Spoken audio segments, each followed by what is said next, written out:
America, Daddy Mac. Dan's 30 years got our way, trading life and markets every day. Rusty's chained to the mines, digging deep day by day. But when Option Omega releases new features, he's free to come out and play. Option Omega, you're trading home, where every move makes you feel less alone.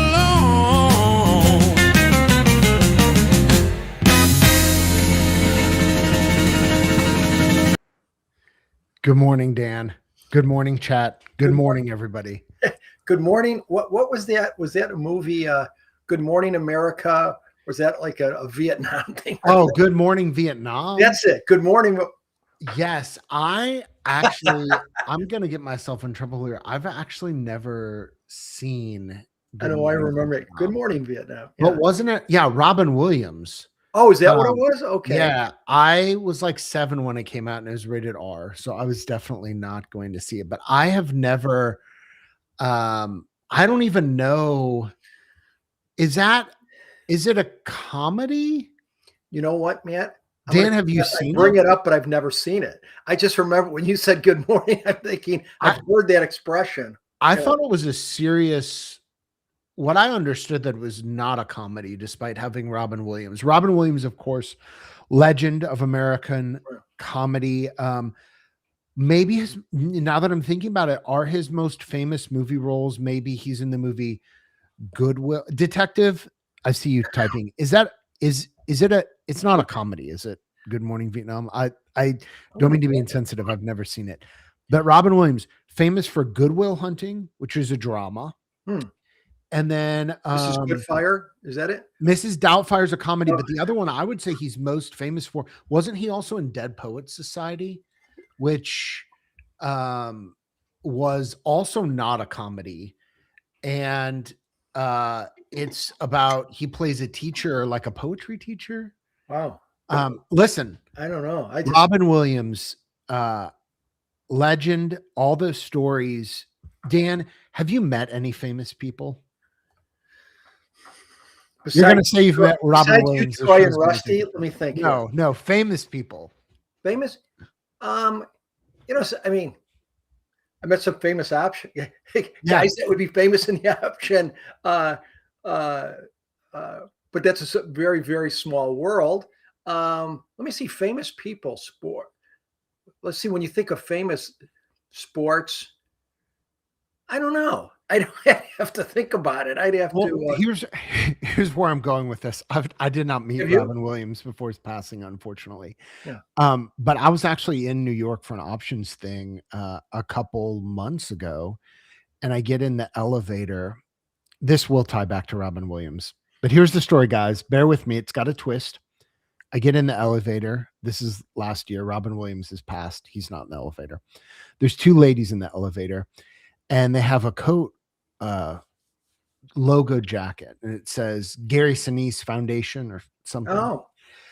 And I was, it's New York, and like I don't even know if you're allowed to talk to people in public in New York. Oh, come on. I mean, this is New York. I mean, they're like, I get the impression that either nobody talks or everybody's talking. So I just said, "Hey, do you guys work for Gary?" And they're like, "Yes." I'm like, "Okay. Is he here?" He wasn't there. They were working for him. And I said, well, there's this reputation. Anytime I hear Gary's name mentioned online, like read it on Twitter or a post or something, there's always somebody who's like in the comments, I've met Gary Sinise and he is the nicest person I've ever met. Oh, like, yeah. There's always somebody who says that. And the ladies are both like, no, he's actually he's nicer. They're like, anything you've heard about him probably under appreciates how generous the man is. And that is what I've always heard about Robin Williams too, was just that he was a gem of a person. And, those people who live life in the public eye like that, drama, equal parts drama and comedy, and probably dealt with a lot of internal struggle, internal demons, which probably informed. It's probably part of the reason he was so good at art. He was working out his struggles, but everything you hear about Robin Williams is he was just a gem of a person. So what we're going to take away from this, Dan, is that we both need to put Good Morning Vietnam on our watch list right now. I will remember one quick story, Matt, that you brought up. Not as famous as Robin Williams, but I remember being they had like a little health club in the Chicago Board Options Exchange. And I was in there one morning attempting to exercise. I would say attempting. I was on the treadmill, and Mayor Daley worked out he was the treadmill next to me. Okay. Wait, you have met somebody famous then. Well, I just thought about that as you were going over. It's early in the morning to wake up. And so he started talking. Okay. We must have talked for 15 minutes, but this was not unusual. He's just, their family had nothing to do with Democrat versus Republican. Right. He was Democrat. But it was that Irish, I'm Irish. He's Irish growing up in, they talked to everybody. And he's like, how you doing? I'm doing fine. He goes, what are you working on that treadmill? And just but a normal guy. And you could tell what's funny is he's talking to me. He's got one bodyguard over there, another guy in front where he would come up to because City Hall was maybe, I don't know, 6-7 blocks away from where he would work out. So he'd have a guy out there with his car, with the limo, whatever it was, his car. And then there'd be a guy near the health club. But he was just, honestly, you can tell when somebody's being like political with you. Yeah. He's just a normal, because he grew up. But I think part of that is they grew up in their family. His dad that's just politics. It's like you grow up in someone grows up in your dad was a pastor, right? Yes. But you grow up in that. So it's not like, you're used to it. It's just, that's the way it is. And I think Mayor Daley, the son, his dad was mayor of Chicago. He was mayor of Chicago. Can you give a little bit of, what do you need? How you doing? It's just. Can you give a little context for that? Because I have family from Chicago, so I understand a little bit. People from Chicago, let me set the stage for you. Okay, here's what you need to understand if you're not from America. Chicago is the capital of the Midwest.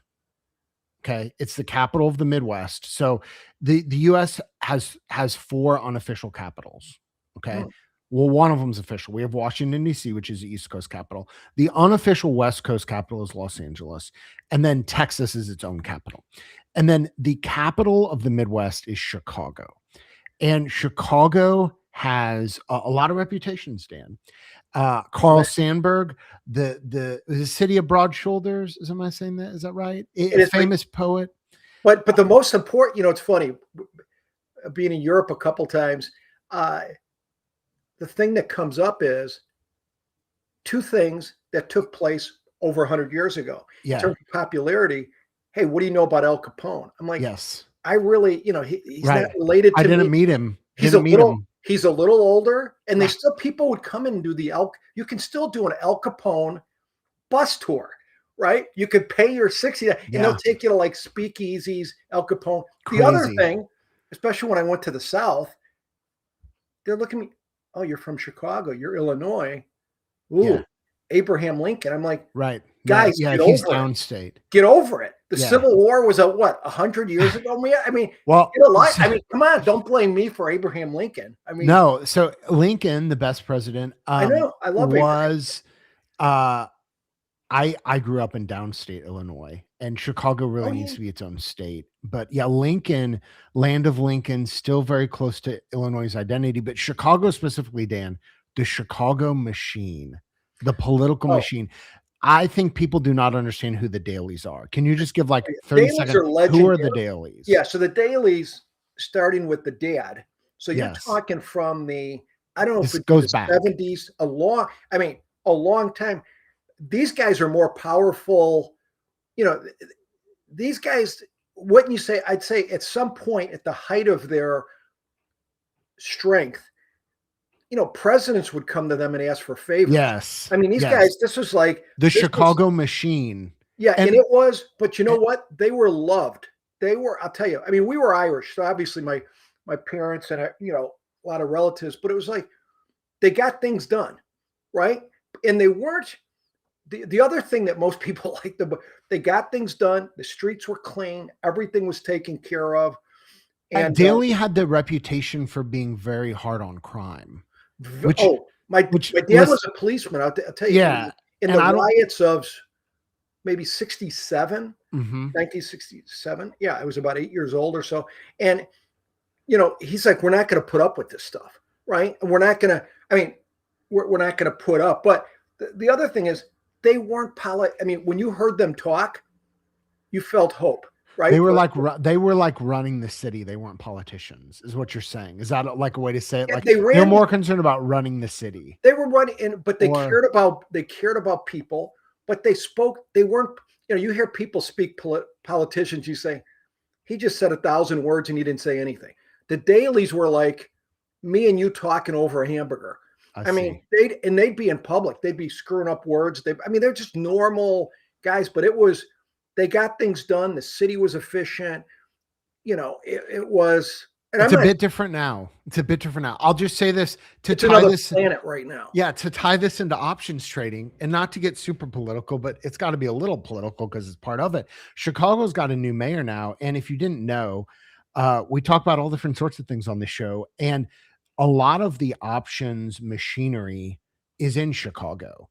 Of course, the CBOE, the Chicago Board of Options Exchange, is what people think of, but there's all these ancillary groups that are there, and then market makers have located there, and these ancillary, like the CME is there. CME, trade. Yep, CME, CBOT. So there's all these organizations that have, it's like Houston with energy in the US, or like some of the places in Europe with shipping, where the ports and just the infrastructure builds out and that area becomes known for that.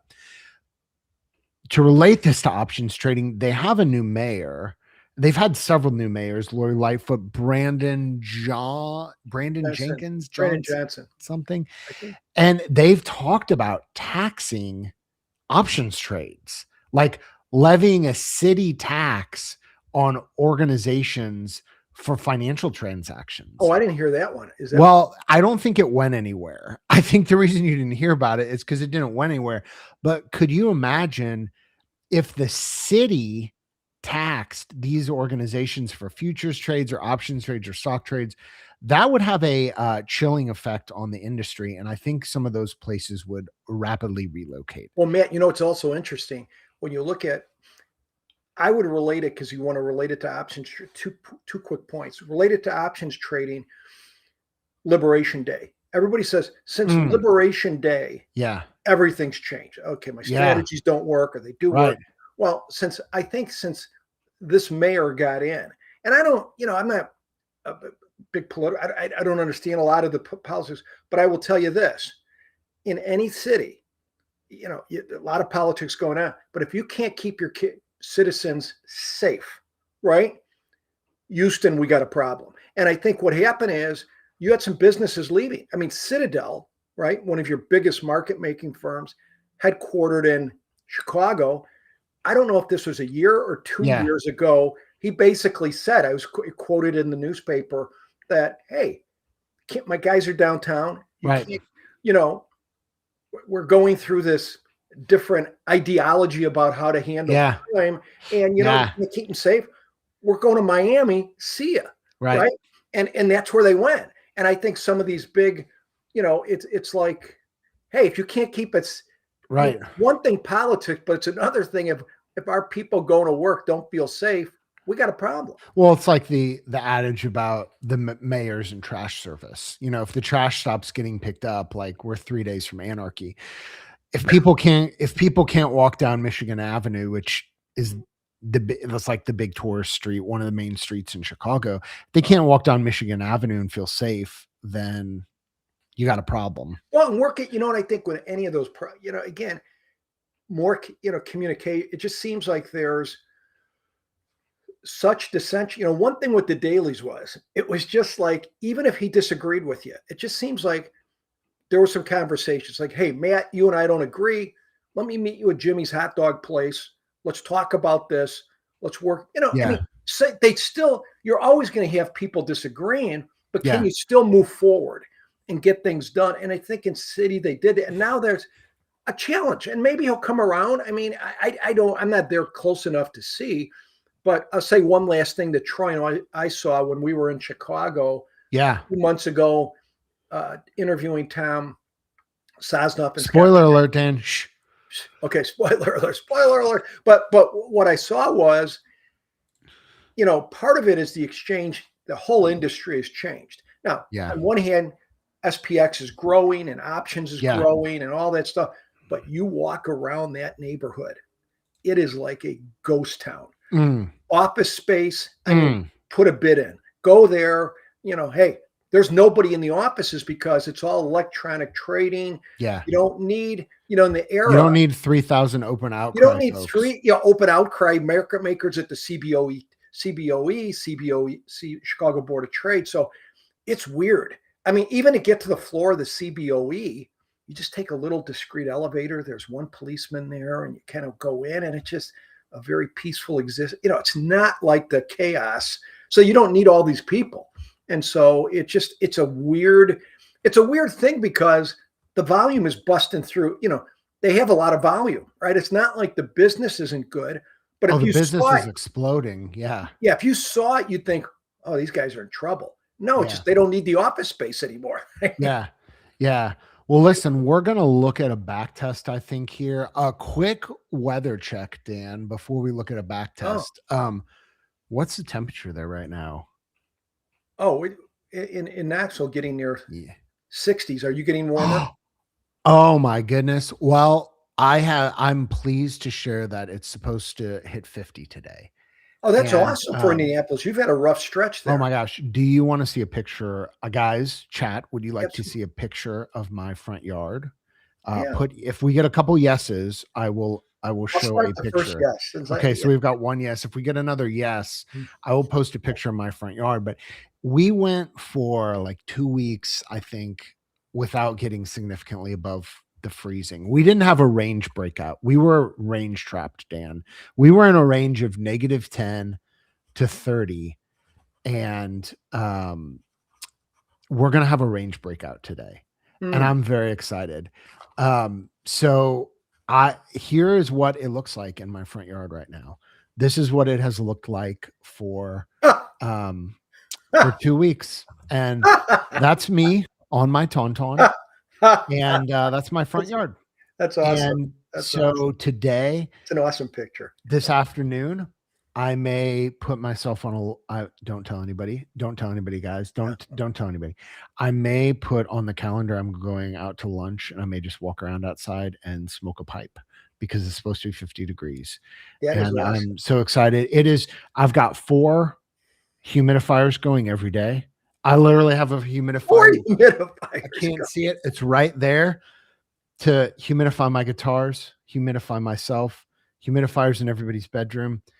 And it's 80 in Dallas, 74 in Daytona. Shout out to the chat.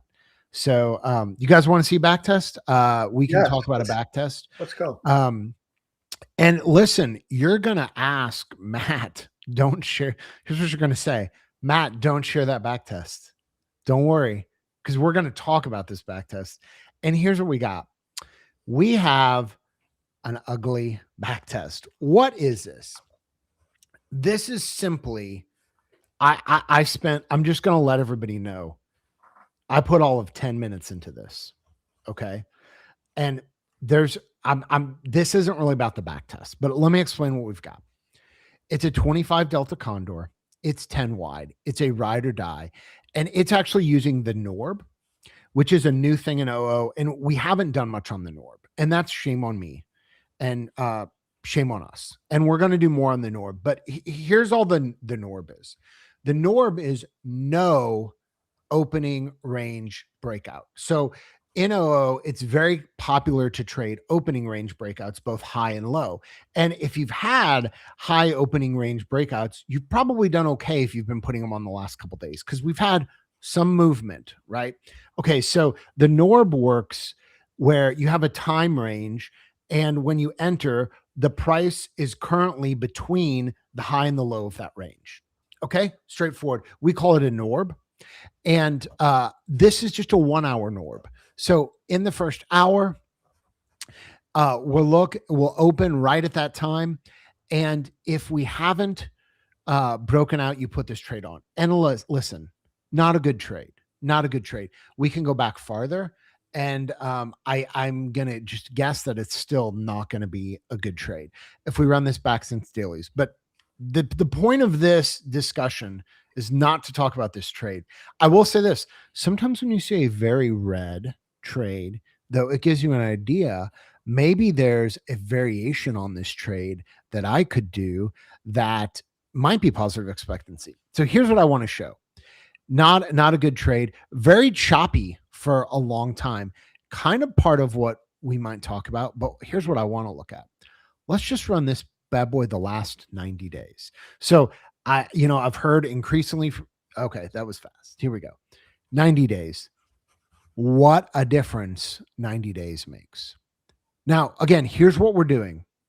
We got this condor. This is not fancy. You're getting somewhere between three-ish range, sometimes a little bit less depending on yield VIX, but maybe close to $4, sometimes a little over $4. The average winner 330. So that'll get us close 70% of the time in the last 90 days when we've had a NORB. Okay. And again, I'm not really focused on the NORB. The point I want to make is about the market. So in the last 90 days, if you just put this on like a mechanic, if you put it on mechanically, like an ape, as we like to say, did nothing to it, you'd be okay, right? It has done well. But here's the thing. Nobody's going to do that because this has been a terrible back test since dailies, right? Pretty bad back test. Here's what I want to show. And I think this is an illustration of the point. Listen, guys, I'm just going to put 100% stop loss. Let's turn on, what else we want to, let's turn on intermittent stops. We don't actually need excellent slippage. Let's put stop loss. I use 35 cents, whatever. It's not really going to be the point either. Here's the difference. This goes from now with just a couple trades, but it goes from a pretty green positive expectancy to a losing trade, 9 less winners out of 60 trades. And so what is the point I'm trying to make here? Intraday movement. That's what I want to talk about, is the intraday movement that's been going on, because I think this has caused a lot of grief for people, including myself. Because what happens here, I just think this is a clean example. 90 days is about the time frame when a lot of people have been like, hey, I've been struggling. Ask them how long? 2 months, 90 days, something in this range. And you can really see a pretty stark difference between a ride or die, which is this, and a stop loss, which is this. And the point that I'm trying to make is simply this: the intraday movement and its tendency to mean revert, right? That's what we're doing, because this is 100% stop out. So the stops, if we look back at the one that has stops on it, these stops are like, that's pretty close to the full width of the spread. This is 3/4 the width of the spread. Some of the cheaper ones, not as much. And listen, I don't have cap profits on. I can put cap profits on, but here, let me just do it like this. Let me take off intermittent stops. I won't put cap profits on. I'll still leave a 35 cent, and we're going to see if this validates. Yeah. Okay. Here's the difference. It's basically flat. It's basically flat over these 90 days. And again, a pretty big change in the winners. So I can put cap profits on this one if we want to drill it down. That's fine. But my point is really not as much about the back tests. It's simply this. The last 60 to 90 days have had a lot of intraday mean reversion. And Dan, what are you seeing people do? What you have a community? What is your community doing? What are these intraday moves doing to folks who are trading a lot of 0 day? Well, I can give you Tale of Two Tapes, right? Please. Isn't there a movie or a book on Tale of Two Tapes? I don't know. There should But be. yeah, I mean, for the range bound, January was one of the best months in a long time. Just because, Fascinating. but okay. Again, yeah, but again, we're here's the Tale of Two Tapes. We're more familiar. I mean, we do some 0 day, but not like, OO is like the epicenter of the 0 day world, right? So you guys are deep and heavy. We will be more on the 0 day, a little more, Matt, close your ears, on the 0 day, a little more discretionary in terms of, like, okay, we're looking more the catalyst. Well, 0 day, again, you have three different tails, right? Okay, so most of what we're looking at is more 10 day to 40 day. Okay. Yes. Right? That duration is one Yes. box. The next box, so that box is done really well, right? Because you have low negative gamma. We're basically range bound, except for a little bit in November. We've been range bound the last 3 months. But because you're doing 10 to 40 day trades, as Jack Nicholson says, they can handle the truth and the overnight stuff. Then the second group of stuff would be, okay, 2 day to 7 day, right? Yes. Or one, where you're venturing in overnight DCs and that type of thing. And I think that depending on how you're skinning the cat there, because you do have to go overnight, that can be trickier, right? It's not going to be as good because it can be much trickier. And then you got the 0 day, which is you're not dealing with the nighttime. So you can pick, and again, I go to a conversation I had with Tammy. But like in this back test, you had 10:30 was you want the range by 10:30. Well, some people might say, if you said to me, what would be if you take Matt's test here and play with it, different things like, okay, what if we take the range up until 11? And that's, right? We can, or because maybe you're getting a little more Zorba the Greek conviction there. Okay, let's take it to 11:30 and let's get the range. And if that sticks, right? And so, in the world of 0 day, maybe wait a little longer, but also, if there's news coming, being aware of the news, but also how big is the range? Even if you say, okay, there's a range. Well, what's a normal range in SPX? Is, let's say there's a 70-point range by your number by 10:30, like you had 10:30. What if the range is 70? Right. Well, to me, that's a lot. And especially if you do a 25, this is a 25 Delta Iron Condor.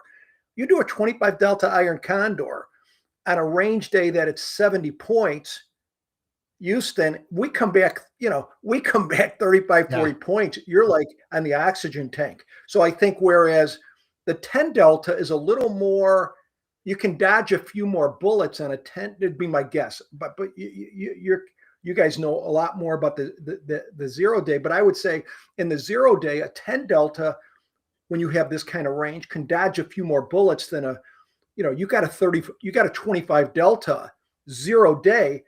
That ain't a lot of room, especially in a low vol environment. That's right. So I think it's different.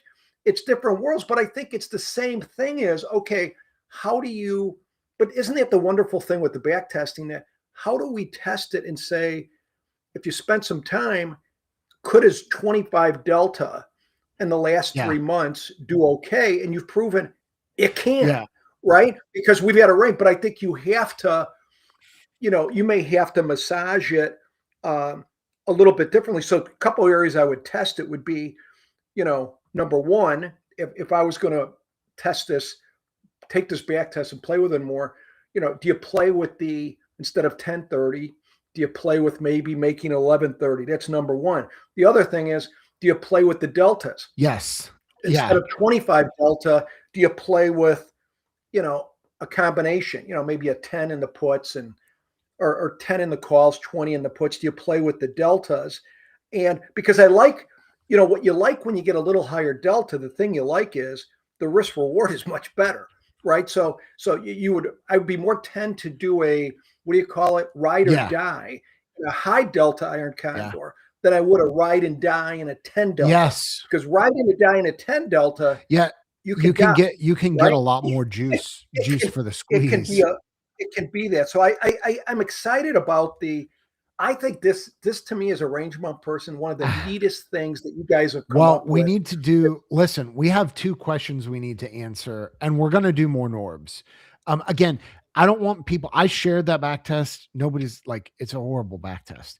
I was using it to make a point, as hopefully the point was not lost on people about the last 90 days. That's what I'm trying to make. 2 questions. I'll answer one, and then we got one for you, Dan. First one, Joe, what would take if the range weren't pegged to the open? That would be so right now it's just an opening range. You want like a user defined range breakout, which doesn't have as good of a acronym, because Orb's a good acronym, Joe, but you want user defined range breakout, UDRB, an ADRB. That is a great idea.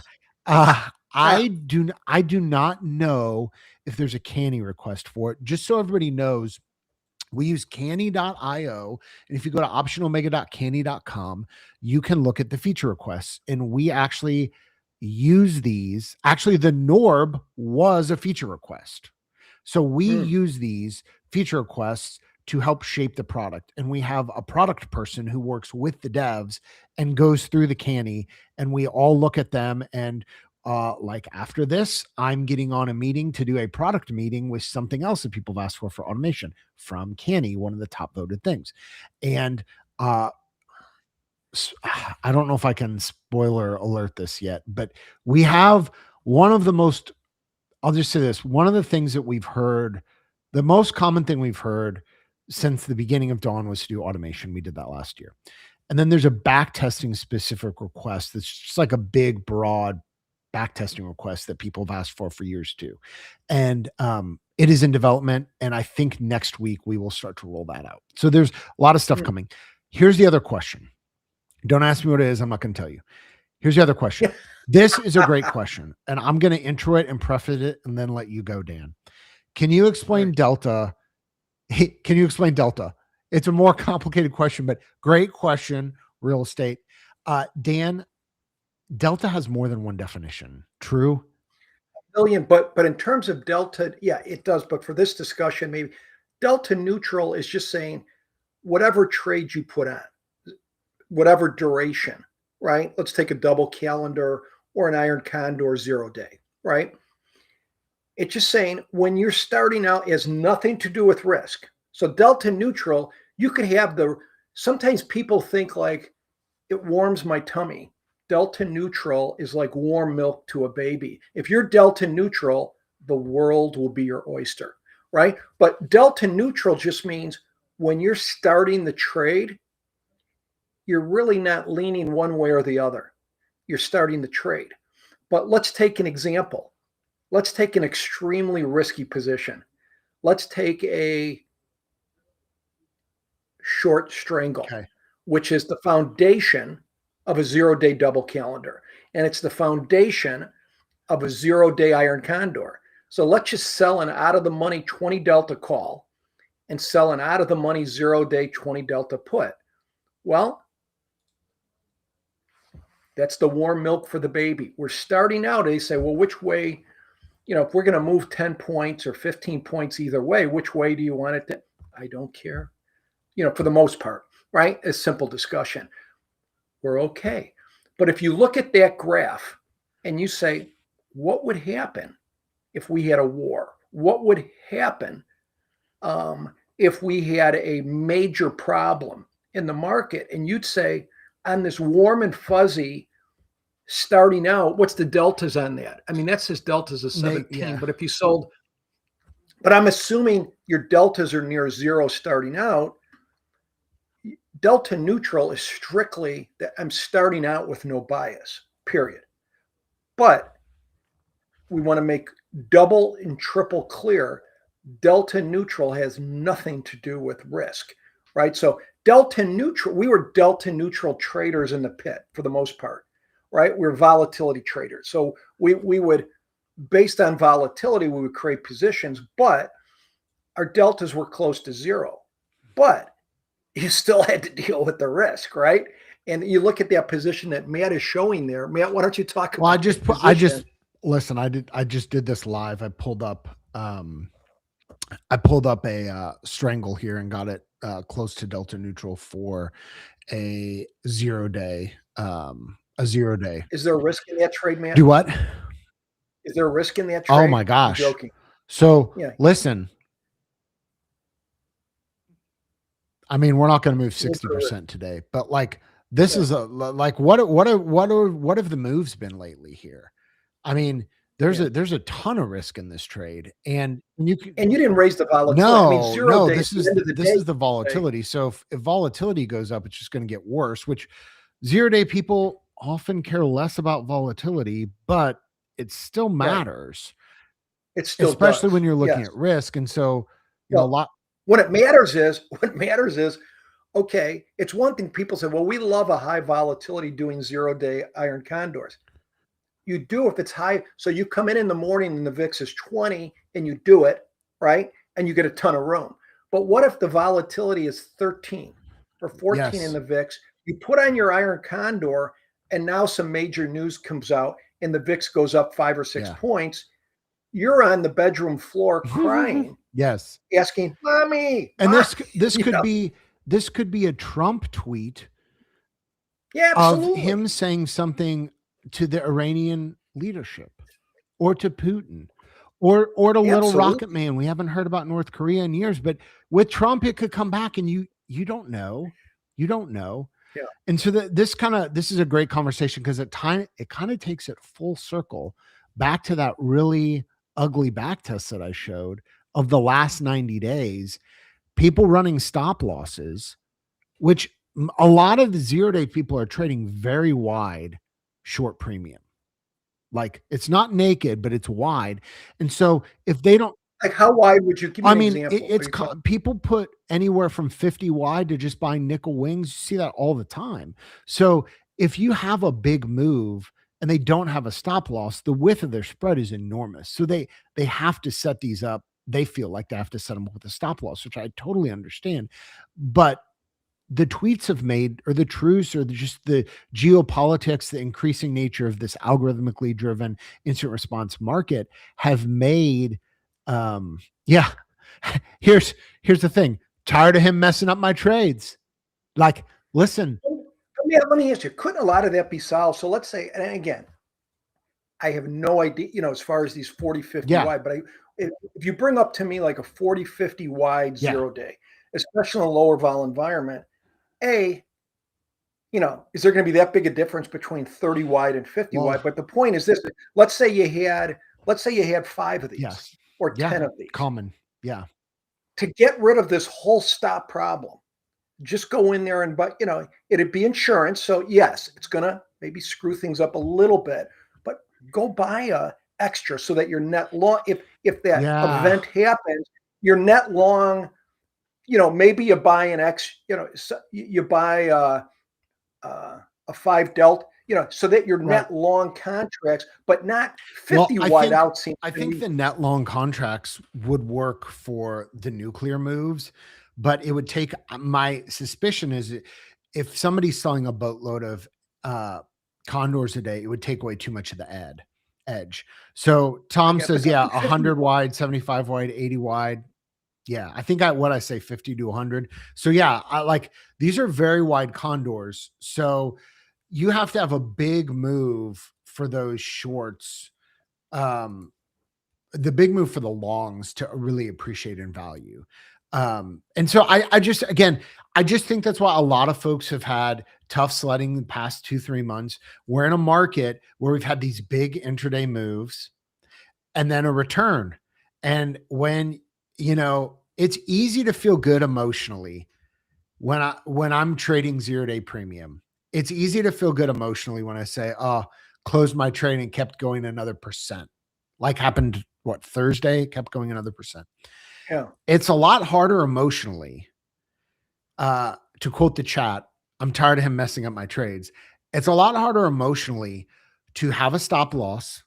It gets violated, and then it comes back and sits and dies in the middle of your profit tent. And that is, I think, what people are struggling with. So listen. Yeah, can I say one thing? I am so sorry. Yeah, I'm just looking real quick. You got me thinking here. Like I'm looking right here, 0-day Feb 10. I look at where it's 69.64. Obviously, we'll open somewhere different, but I'm looking just at a 10 delta put, just as a rough example, is the 69.10 put. That's 50 points out of the money. So let's say someone, right? And you have people doing like 10 delta, 11 delta stuff, right? So they sell that. If you go 50 points out of the money with VIX at 17, you're like 68.60, 68.50. But I mean, those are, in a low vol environment, it just seems like really how much, it just seems almost, again, I'm talking out of step. I do not know this. I mean, listen, this is what most people are trading. Like this is the most common type of thing that people are doing is exactly what 50 wide seems 100 wide. Please forgive me, those who do it. I want to learn. So be kind to me, but 50 wide in a low vol environment seems, if there's that razor that you got to go 50 wide. So here's the thing. This is why it's been tough sledding, because for people have had good luck doing these condors at high quantity, low deltas for years.